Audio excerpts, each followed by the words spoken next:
नमस्कार दोस्तों, आप सबका स्वागत है। बिहार बोर्ड मैट्रिक परीक्षा एवं अन्य प्रतियोगिता परीक्षाओं में पूछे जाने वाला महत्वपूर्ण प्रश्न। तो दोस्तों, आज हम लोग प्रकाश यंत्र के बारे में यानी कि मानव नेत्र के बारे में अच्छे से समझेंगे, जानेंगे। बिहार बोर्ड मैट्रिक परीक्षा विज्ञान में इससे ऑब्जेक्टिव और सब्जेक्टिव प्रश्न बहुत पूछे जाते हैं, तो आप इसे अच्छे से समझिए ताकि आपको एग्जाम में कोई दिक्कत ना आए। तो चलते हैं प्रश्न की ओर। देखिए, सबसे पहले समझेंगे क्या कि मानव नेत्र क्या होता है। मानव नेत्र कैसे, उसका संरचना यानी बनावटी क्या होता है। मानव नेत्र आपको अगर प्रश्न आ जाता है तो वहां आप इस तरह से भी कुछ शब्द शामिल आंसर में कर सकते हैं, उत्तर में। तो मानव नेत्र ऐसे लिख देंगे, यहाँ से एरो लगा देंगे। उसके बाद नेत्र प्राकृतिक द्वारा मनुष्य को दिया गया सर्वश्रेष्ठ प्रकाशिक यंत्र है जो अभिसारी लेंस की भांति कार्य करता है।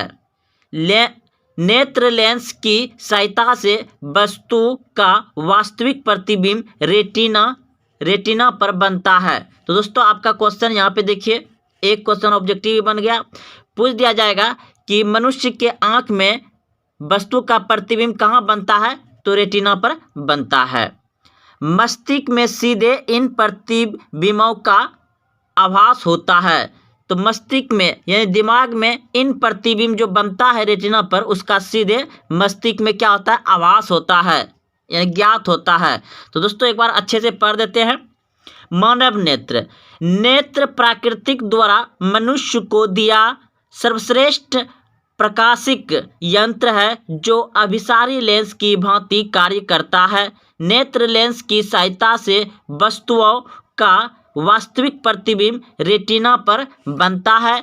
मस्तिष्क में सीधे इन प्रतिबिंबों का आभास होता है। तो दोस्तों, आप इतना लिख लिए, समझ गए होंगे।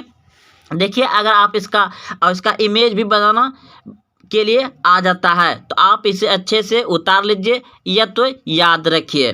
देखिए, इसमें ये हो गया नेत्र तारा, ये जलीय द्रव, मांसपेशियां, रेटिना देखिए यहाँ पे है, इस तरह बनाया गया है। तो आप इसे अच्छे से याद कर लीजिए और कुछ नाम यहाँ भी आप शामिल कर सकते हैं कि मानव का आँख जो बना हुआ है वो कैसे बना हुआ है, तो यानी कि उसका संरचना क्या है, मानव आँख का बनावटी। तो देखिए, आँख के प्रमुख अंग निम्नलिखित है। आँख के प्रमुख अंग निम्नलिखित यानी नीचे ऑप्शन वाइज दिया गया है। दृढ़ पटेल, श्वेत प्रकाश, आइरिस, पुतली, रेटिना, नेत्र लेंस, जलीय द्रव। दोस्तों, इस तरह से नाम दिया गया है, आप इसे अच्छे से याद कर लीजिए। अब देखिए नेत्र लेंस यह आँख में लगा मांसपेशियों से बना उत्तल लेंस होता है। नेत्र लेंस क्या होता है, यह आँख में लगा मांसपेशियों से बना उत्तल लेंस होता है जो वस्तु का प्रतिबिंब रेटिना पर बनाता है। नेत्र लेंस की फोकस दूरी आँख को फैलाकर और सिकोड़ कर बदली जा सकती है। तो दोस्तों, इसको एक बार फिर से हम पढ़ देते हैं, आप ध्यान से सुनिएगा। नेत्र लेंस यह आँख में लगा मांसपेशियों से बना उत्तल लेंस होता है जो वस्तु का प्रतिबिंब रेटिना पर बनता है। नेत्र लेंस की फोकस दूरी आँख को फैलाकर और सिकोड़ कर बदली जा सकती है। तो दोस्तों, आप यहाँ तक समझ गए होंगे कि नेत्र लेंस किसका बना होता है, मांसपेशियों का बना होता है और उसका प्रतिबिंब रेटिना पर बनता है। तो अब देखिए दोस्तों, ये भी अच्छे से समझना है। देखिए, स्पष्ट दृष्टि की न्यूनतम दूरी, ये बहुत ही महत्वपूर्ण क्वेश्चन है जो कि एग्जाम में ऑब्जेक्टिव के माध्यम से पूछा जाता है। तो इसे अच्छे से समझ लेते हैं। नेत्र से निकट बिंदु की दूरी को स्पष्ट दृष्टि की न्यूनतम दूरी कहते हैं। स्वस्थ नेत्र के लिए इसका मान 25 सेमी होता है। इसे डी से व्यक्त करते हैं। यानी कि स्पष्ट न्यूनतम दूरी, यानी कोई भी वस्तु अगर हम लोग देख रहे हैं तो उसका कितना न्यूनतम दूरी होना चाहिए, 25 सेंटीमीटर होना चाहिए, 25 सेंटीमीटर होना चाहिए। अधिकतम अगर पूछा जाए तो अनंत होगा, अधिकतम पूछा जाए तो अनंत होगा, और न्यूनतम पूछा जाए तो 25 सेमी होता है आँख की दूरी। अगर दोस्तों इसका अगर आप अभ्यास करना चाहते हैं, कोई भी आपके सामने अगर बुक है और उसे आप साफ साफ पढ़ रहे हैं तो धीरे धीरे धीरे आप आँख के पास लाइए, धीरे धीरे आँख के पास जितना वो नज़दीक लेके जाइएगा, यानी कि 25 cm से कम जब होने लगेगा तो वह धुंधला धुंधला धुंधला दिखाई देगा, और पूरा सटा दीजिएगा तो आपको दिखाई नहीं देगा। तो यानी कि 25 सेंटीमीटर आँख से दूरी होना चाहिए न्यूनतम, और अधिकतम तो अनंत हो जाएगा। तो अब देखिए आता है दर्शन कोण। वस्तु का आभासी आकार उस कोण का समानुपाती होता है जो वस्तु द्वारा आँख पर बनाया जाता है। इस कोण को दर्शन कोण कहते हैं। दर्शन कोण का मान जितना अधिक होगा वस्तु का आभासी आकार उतना ही बड़ा दिखाई देगा। तो दोस्तों आप लोग समझ गए होंगे। तो चलते हैं अगले प्रश्न की ओर। अब देखिए यहाँ पर आपको अच्छे से और समझना है दृष्टि दोष। अब आ गया दृष्टि दोष, यानी आँख में दोष, बीमारी। तो दृष्टि दोष कभी कभी नेत्रों की समझन क्षमता छिन्न हो जाती है। ऐसी स्थिति में कोई वस्तु स्पष्ट दिखाई नहीं पड़ती है और दृष्टि धुंधली हो जाती है। इस प्रकार के दोष को दृष्टि दोष कहते हैं। दृष्टि दोष मुख्यतः दो प्रकार के होते हैं, निकट दृष्टि दोष तथा दीर्घ दृष्टि दोष, दीर्घ या दूरदृष्टि दोष। तो दोस्तों कभी कभी आँख में ऐसा होता है कि समझन क्षमता कम हो जाती है, यानी कि छिन्न हो जाती है, और कोई कोई वस्तु दिखाई नहीं देने लगता है, धुंधला देने लगता है, तो उसे दृष्टि दोष कहते हैं। दृष्टि दोष दो प्रकार के होते हैं, निकटतम दृष्टि दोष यानी कि निकट दृष्टि दोष, और दीर्घ दृष्टि दोष यानी दूर दृष्टि दोष होता है। तो अब देखिए समझ गए होंगे। अब हम लोग सीखेंगे कि निकट दृष्टि दोष को कैसे ठीक किया जाए, और वह कैसे मतलब निकट दृष्टि दोष रोग हो जाता है, दृष्टि दोष हो जाता है। तो निकट दृष्टि दोष, इस दोष से पीड़ित व्यक्ति को निकट की वस्तुएं तो दिखाई देती है। याद रखिए निकट दृष्टि दोष में निकट की वस्तु दिखाई देती है, लेकिन दूर की वस्तु स्पष्ट दिखाई नहीं देती है।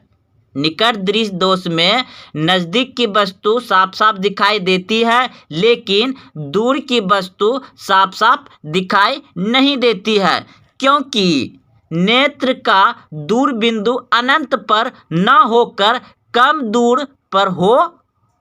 दूरी पर आ जाती है, कम दूरी पर आ जाती है। तो चलिए दोस्तों इसे आप अच्छे समझ गए।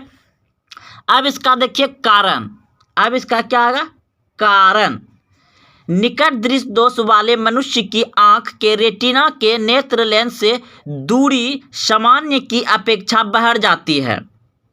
क्या होता है, निकट दृष्टि दोष वाले मनुष्य की आंख के रेटिना के नेत्र लेंस, रेटिना के नेत्र लेंस से दूरी सामान्य की अपेक्षा बढ़ जाती है, यानी समान से ज़्यादा क्या होता है, सामान्य से वो ज़्यादा बढ़ जाता है उसका दूरी, या नेत्र लेंस की फोकस दूरी घट जाती है और एक सीमा से ऊपर उसे समायोजित नहीं किया जा सकता है।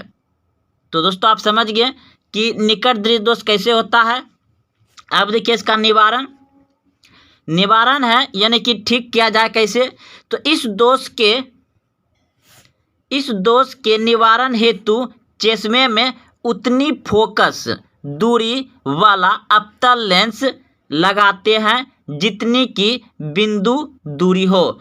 यानी कि अब देखिए आँख में जो बिंदु मतलब सामान्य से सही से ज़्यादा दूर हो जाता है या कम हो जाता है तो उतने ही दूरी वाला अवतल लेंस निकट दृष्टि दोष में चश्मा में लगाया जाता है। तो निकट दृष्टि दोष निवारण किसे कहता है? अवतल लेंस से, याद रखिएगा। अब देखिए अगला प्रश्न है आपका, दीर्घ दृष्टि या दूर दृष्टि दोष। इस दोष से पीड़ित व्यक्ति को दूर की वस्तुएं तो स्पष्ट दिखाई देती है। देखिए दूर दृष्टि दोष में दूर की वस्तु दिखाई देती है, दूर दृष्टि दोष में दूर की वस्तु दिखाई स्पष्ट देती है, लेकिन निकट की वस्तुएं स्पष्ट दिखाई नहीं देती है। इस दोष से आँख का निकट बिंदु 25 सेमी से अधिक दूर हो जाता है। तो दोस्तों आप समझ गए कि दीर्घ दृष्टि दोष में दूर की वस्तु दिखाई देती है, यानी कि दीर्घ दृष्टि दोष में यानी कि दूर दृष्टि दोष में दूर की वस्तु दिखाई देती है, निकट की वस्तु दिखाई स्पष्ट नहीं देती, यानी कि साफ साफ नहीं देती है। तो इस दोष से आँख का निकटतम बिंदु 25 सेमी से अधिक दूर हो जाता है। तो ये हो गया आपका यानी कि बीमारी दोस्तों जो कि दूरदृष्टि होता है। अब इसका कारण देखिए, कारण भी दोस्तों जान लीजिए, कारण भी लिखने के लिए आता है।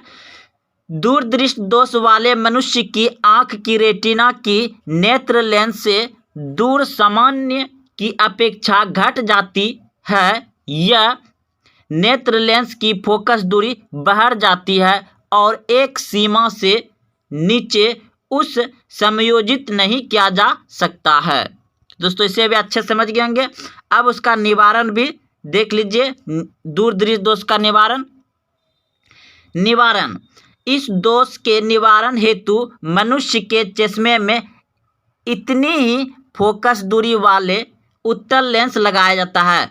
दूरदृष्टि दोष को ठीक करने के लिए कौन सा लेंस लगाया जाता है?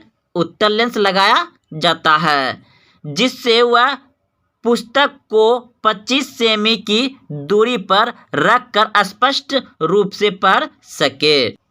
तो दोस्तों जो बिहार बोर्ड मैट्रिक परीक्षा विज्ञान में पूछा जाता है वह सभी VVI प्रश्न हम बता दिए आपको। आप इसे एक बार कॉपी में जरूर उतार लें और एक दो बार पढ़ लें, ताकि एग्जाम हॉल में आए इस तरह का प्रश्न तो आप अच्छे से लिख सके। तो दोस्तों हो सके तो आप ये सभी प्रश्न को भी अच्छे से लिख लें और याद कर लें, ताकि आपको एग्जाम में कोई दिक्कत ना हो। तो चलते हैं दोस्तों, मिलते हैं फिर कल।